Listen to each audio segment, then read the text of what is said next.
Hello, Michael here from Small Robot Studio with another Redshift tutorial. Today we're going to be having a look at how to create this procedurally generated planet. You can do this in whichever DCC you prefer, be it Maya or C4D, or in this case we're going to be using Houdini. Basically it's all going to be done in shaders, so the geometry is just going to be a simple sphere, and from that we're going to create the materials with a shading network, which I know in Maya are the exact same layouts as in Houdini. I just prefer to use Houdini for this one because it's going to be a little bit easier for me to present in a tutorial. So the first thing we're going to do is create some geometry, and we'll just dive in there, and this is going to be a sphere, and we're just going to make that a polygon mesh, and I'm just going to increase its resolution to be 24 by 24, and we'll give it some UVs with the UV project, and that default is fine. We'll also give it some normals, and I'm just going to also increase its scale. Okay, and this we're going to also just put in a null, and that will be the planet out. Simple. So we zoom out, we've got a bigger sphere now.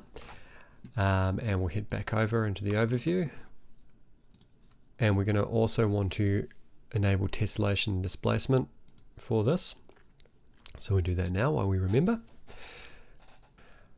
And this one is going to be called planet, and then we're also going to duplicate that, and we'll create a separate one for clouds. The clouds will be slightly larger, 0.015 larger, and we'll hide those for the moment. While we're here, we're going to create a camera. I'll just hit Control and click that, and I'll just line this up so we get a nice centralized view. And I'll also create a Redshift light and just offset it sort of at about 45 odd degrees from the camera. And so we can see that camera. Let's just make the size a bit larger there, and the same for this light. Alright, something like that will do.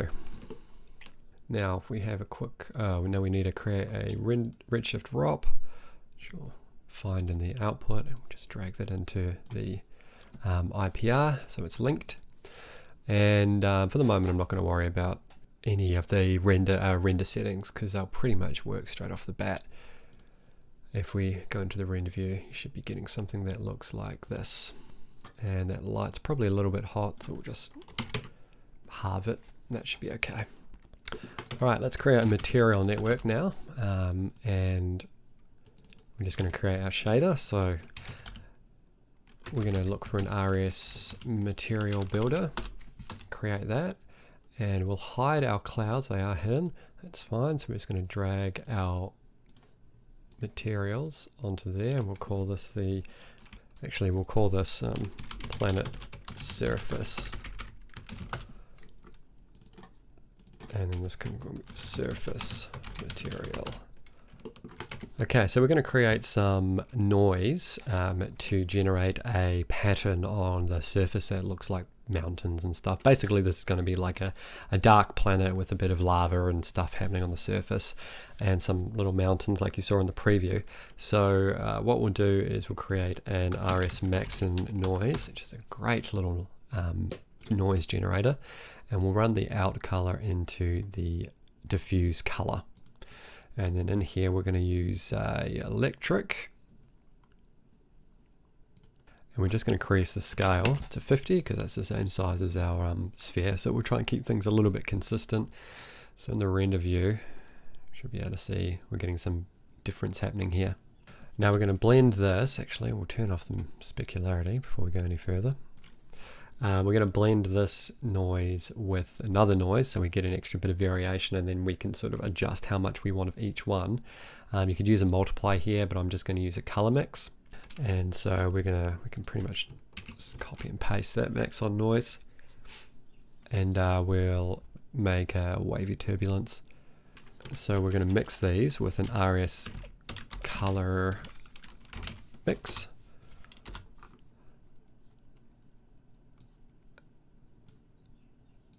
and we just plug those into each input, and then the out color can go now into the diffuse color. And you'll see no change until you increase the mix. So you can see we get a nice bit of variation there, and we can combine the two. It's a little bit sort of more subtle than a multiply. You don't get such a hard highlight, whereas you would with a multiply. And you can sort of see we're getting some nice surface variation and interest there. I'm going to adjust this a little bit, so we'll use 10 octaves maybe. Push that all the way into input 2 to see what we're doing. And I think everything else will be okay for the moment.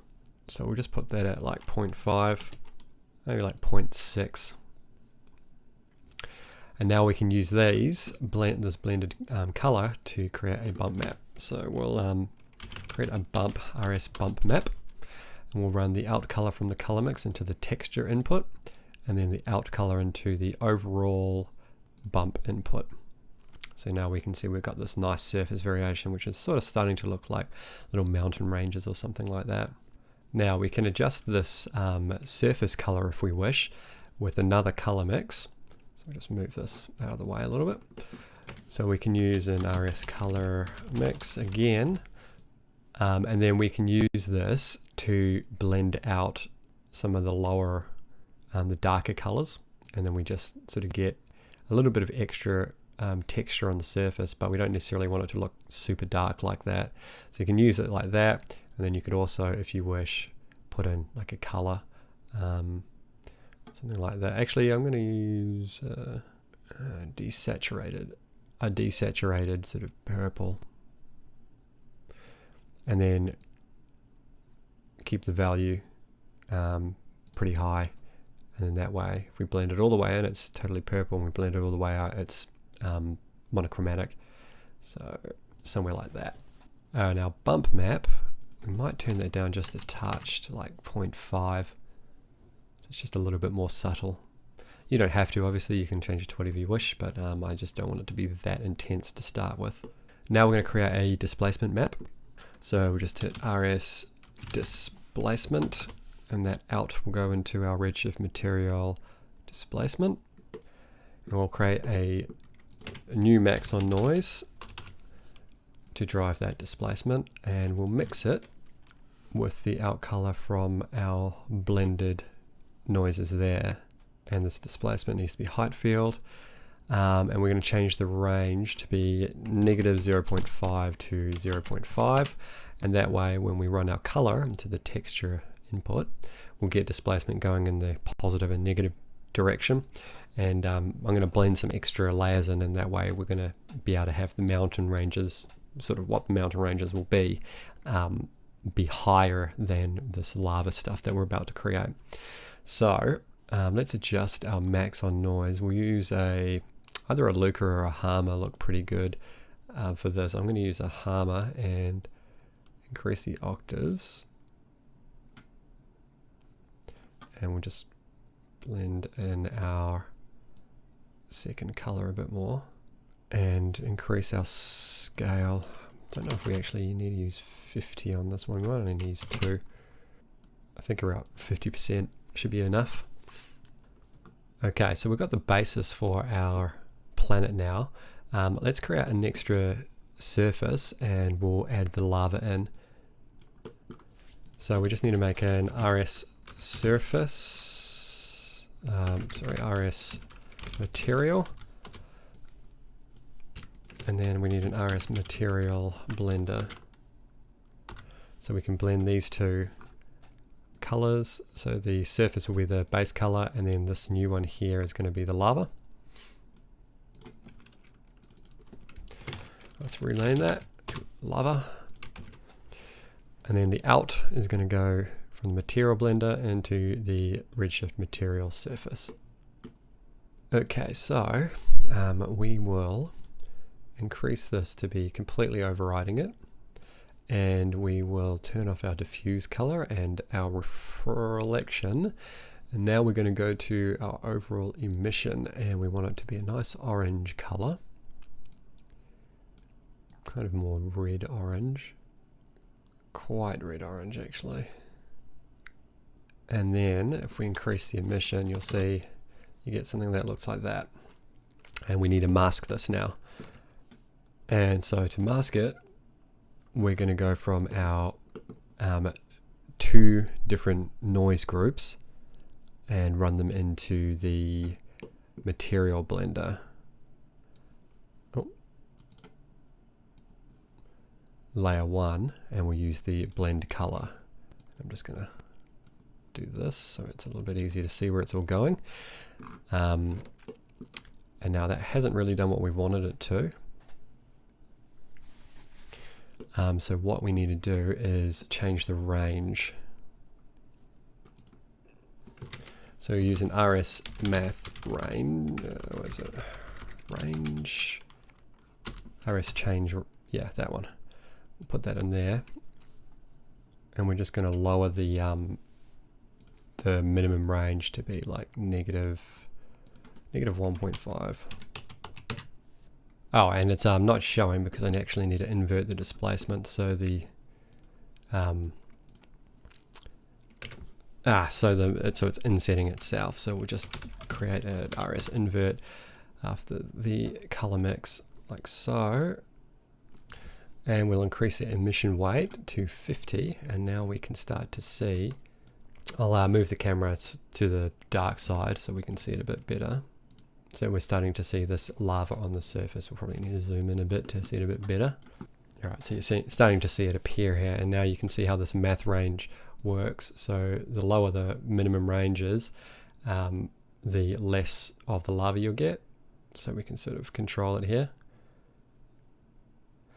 And you'll see that by inverting the displacement, see how we've got this shadow here where the lava is sort of inside like a crevice in the ground. If we haven't got it inverted, it looks like it's sitting on top of like a mountain, which doesn't really make sense. And we might want to mix out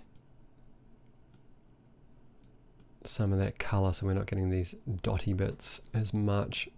We can change that range. So yeah, it's up to you how much or little lava you want. I sort of tend to err on the side of subtlety where possible. I'll just add a bit more of. I like a little bit of the dots because it looks like there's sort of more little pools of it, something like that. And if you wanted to make the pools where the lava is look a little bit deeper, you probably get -1 on your displacement, and then you get some deeper crevices. It does start to look a little bit stretched though if you go too far, so just bear that in mind as well. And then obviously you start to get areas where the lava is not quite filling, so you just need to increase that out if you need to. It won't get every single part because it will sort of depend on where the noise is. So you get this sort of effect. So it's got this, it looks pretty cool from the light side of it, and it looks really nice from the dark side of it as well. The surface quality is interesting, but could probably use some work, and we may or may not want to mix some of the one or the other noise out, or you could go in and continue to adjust some of the noise in your noise generators, or you could even use a different noise if you want. It's up to you completely what you do with it. I'm going to stick with the wavy turbulence though, because I kind of like the sparseness of it.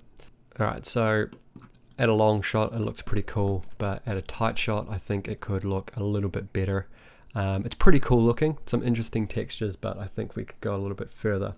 And to do that we're going to add the clouds in. So we'll go back to our object level. I'm just going to save, and we will turn on our clouds. And now you can't see our other material, and that's fine. So we'll create a new RS material builder. And for your other DCCs, for Mara, whatever, it's just a material that we're creating here. And I'm just going to go back into the viewport and assign it to the clouds. And we'll call this one clouds. And that can be called cloud material. So the clouds are very, very simple to do, but they make a huge difference. So we're just going to make another RS max on noise, and we're going to add the color into the the out color into the diffuse color, and we're going to create an RS bump map. Run that into the overall color of its, wait, not the overall color, the overall bump input. Turn off our specularity, and we can keep that weight as it is, and then we'll run the max on noise out into the texture input of the bump. And for the max on noise, what I liked again was wavy turbulence, because it's sort of in its name you can tell it's turbulence of clouds. I'm going to increase that scale to 50, same as our sphere size. If we run into our render view, we can start to see the clouds taking shape. You can adjust, well actually we won't adjust that just yet because I'll show you how it actually works. So we're going to run the out color into the overall opacity. So now we can start to see the clouds swirling around there over the surface. And we can increase their opacity by increasing the brightness or decrease it to make them more subtle. And you can see the offset there. So that might be too much of an offset. It may not be. It will depend sort of on how much cloud you want and what sort of shots you're lighting up. You can increase the contrast so we get a bit more harder edge, and then you can go in and reduce your bump map if you wish to get a sort of softer, wispier look of the clouds. I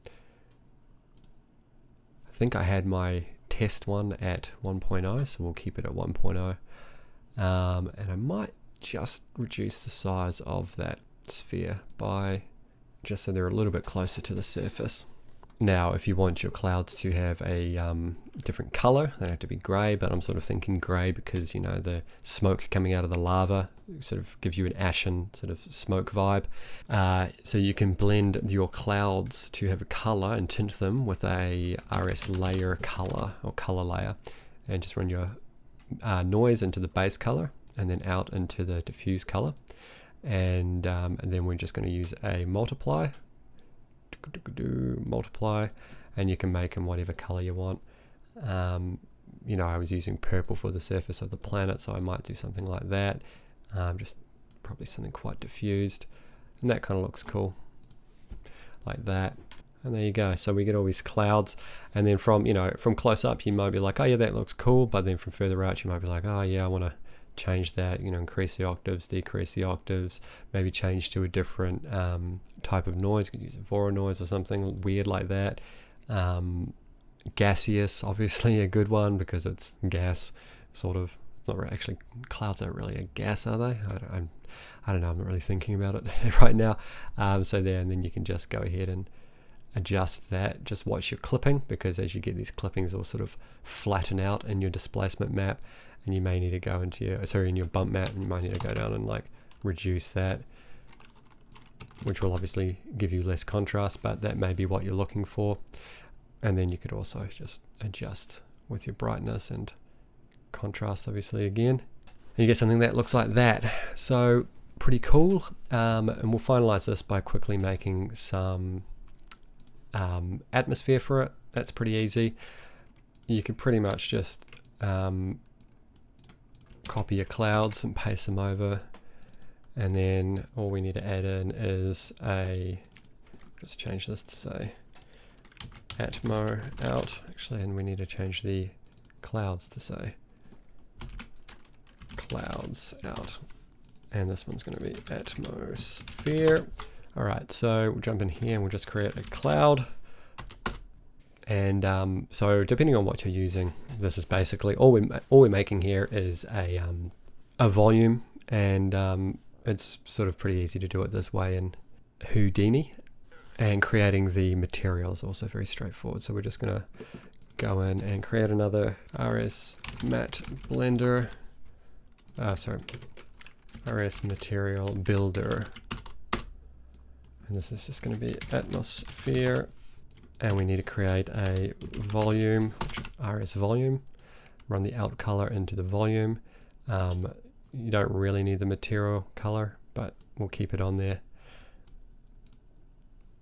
And we'll just drag the atmosphere onto our volume, and then we can go to our render view and render. And we just need to increase the sampling, obviously, because our cloud looks not amazing. So we can increase that to like, we'll use 500. And we'll increase exterior bands of voxels to 10 and then interiors to 10 as well. And then we can just reduce our density in the scatter to 0.01. Also, I just realized before we can render our volume, we need to actually enable GI. So it probably would have been a good idea to do that at the start. Alright, so now we can actually see our volume, and we can make a judgment on how large it should be off the surface. So it will depend on how wide you want it to look, and then we can just adjust its density. Yeah, so it's much too large. We want probably 0.1 absorption and 0.1 scatter, less if you wish, and then we'll go with 1.01 maybe for the size, maybe 1.07. Just want it to be slightly larger than the clouds, so when we re-enable the clouds, they'll sort of mix nicely together. Also, to get rid of any aliasing that you might be seeing on your atmosphere, we need to increase the resolution of the primitive that it's being assigned to. So what we can do is go into the sphere and the original geometry for it. We can just increase the rows and columns. If you try and use a subdivide node, it won't work because the volume won't respect it. So we'll just increase that to 100 by 100. And that should be enough definition. So as you can see, that's smoothed it out now, and that's fine to continue working with there. Okay, so we go to our scene view and we pull out here and get a good mix of the dark side and the light side. We can see that we get a pretty cool looking planet with very little setup, and then you can use this to do whatever you wish. Something I forgot to mention just while I was thinking about it was that the reason I did this emission weight so high is I'll show you what it looks like at 1. So what we want with this emission is it to sort of burn the color a little bit, and you'd normally do this with like color temperature, but you can't do color temperature and emission weight. So the higher you get with that red color, it sort of starts to appear more yellow in the centers of it. So what I found was using a high emission weight will give you that good transition from yellow to sort of orangey red, and then you can just decide on how red you want it after that. And because of the atmosphere, we get sort of these nice glows happening on the dark side, and then on the light side you don't see it so much, so you get a nice bit of contrast there. And yeah, so you can do a bunch of stuff with this. It doesn't have to be lava, obviously. It doesn't have to be emissive. You could change the lava to be water, and then you could just use your math range again to change it to have, you know, big oceans or pools or lakes or whatever, or tiny pools if you want. We could use our displacement for bigger mountains if you're going to get in really close, but obviously just sort of respect the size of the planet, assume that it's something large, so the mountains will look relatively tiny in comparison to it. I'd always use reference some, you know, photos of Mars or Earth or any other planet in our solar system where we got some nice close-ups that we can use to sort of distinguish what size they should look like from an astronomical perspective. That's the whole tutorial though. Hopefully you guys found it really useful. This file will be available to patrons at the $5 tier, so make sure you join us on Patreon. Link in the description below, so make sure you can get these project files.